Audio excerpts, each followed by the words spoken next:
How to configure Scan to Email Server on a Brother device. Please note that before this function can be configured, it is necessary to connect your Brother device to an SMTP server. To learn how to do this, please click the link on your screen where I will take you through the entire setup process. Let's get started.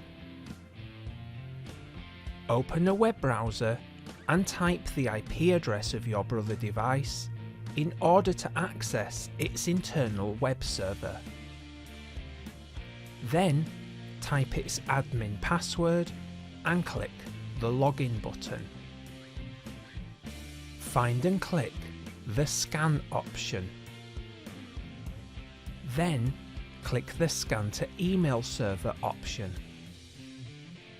Some Brother devices include their SMTP settings as part of the Scan to Email Server configuration page.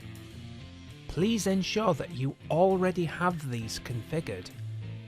If you do not and would like some help, please refer to my SMTP setup video.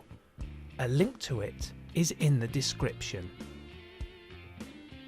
When you have done this, decide how you want your Brother device to present your scanned files, including type, quality, and if you want to password protect them.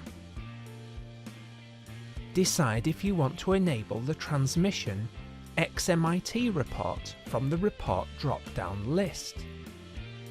What does this do? When enabled, it prints the following page each time Scan to Email Server is used successfully. If there is a problem, on the other hand, during transmission, it prints this instead. There are three options: on, error only, which means it will only print a report when an error is detected, or off.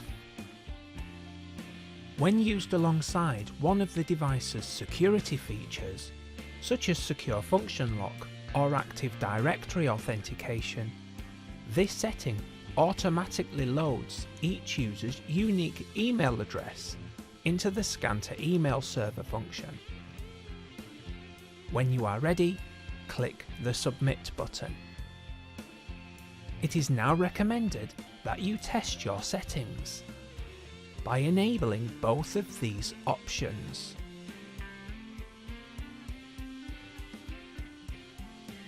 And typing an email address that your Brother device can use to send a test email to. When you are ready, click the Submit button. Your device will now attempt to test your settings. If the test was successful, you should have received a test email and see this message. If you see this, or a similar looking message instead, it means that there is a problem with your SMTP configuration. If you would like help on how to diagnose this issue, please click the link on your screen where I will make some SMTP troubleshooting recommendations. Thank you.